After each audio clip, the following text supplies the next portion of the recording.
राजस्थान के पूर्व उप मुख्यमंत्री सचिन पायलट ने कहा है कि भाजपा अपराधियों का साथ देती है और उन्हें बचाने का काम करती है। जनता अब इनसे ऊब चुकी है।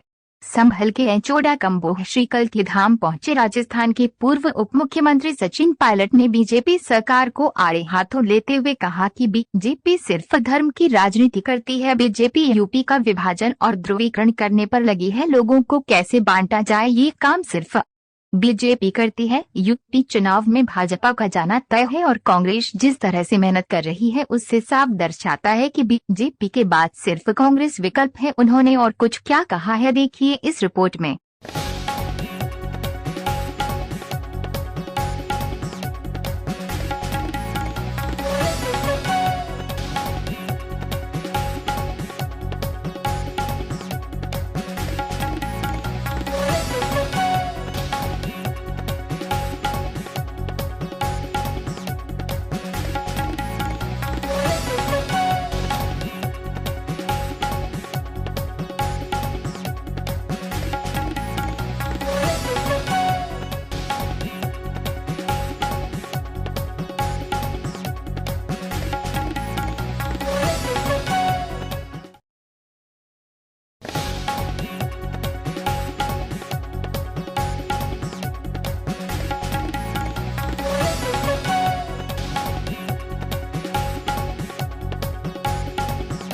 या फिर ऐसे लोगों को सबक सिखाने की बात हो जो कानून को अपने हाथ में लेते हैं, तो लखीमपुर में जो कांड हुआ वो जीता ज़्यादा उदाहरण है। और जब सुप्रीम कोर्ट ने कल जो टिप्पणी की है, मैं समझता हूँ बहुत बड़ा संदेश दिया है देश को कि मनमानी और जिद चलेगी नहीं।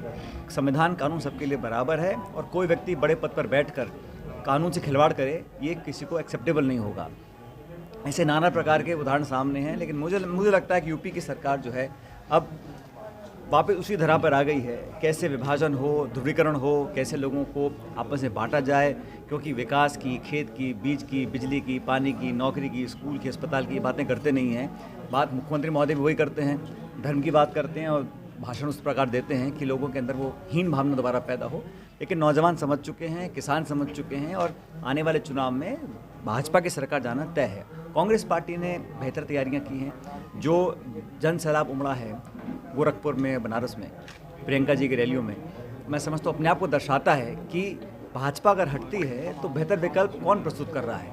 क्योंकि सिर्फ ये सोचना कि वोट हमारी जेब में है, जाति धर्म के नाम पर वोट बटोरने की बहुत पार्टियाँ हैं, लेकिन कांग्रेस वो पार्टी है जो उन सब बातों से उठकर काम कर रही है। और मैं इतना जानता हूँ कि जिस शिद्दत से, जिस मेहनत से प्रियंका जी, कांग्रेस पार्टी काफ़ी लंबे अरसे से काम कर रहे हैं। यहाँ पर कभी कोई बलात्कार होता है, घटना होती है, ठीक है, समाज में हिंसा भी होती है, लेकिन उसका समाधान ढूंढने के लिए, जवाबदेही तय करने के लिए सबसे पहले कांग्रेस पार्टी आती है। ना तो बीएसपी सामने आती है, ना सपा सामने आती है। और भाजपा तो अपराधियों को बचाने का काम करती है। तो लोग ऊब चुके हैं, बदलाव चाहते हैं, बदलाव होगा। कांग्रेस पार्टी बहुत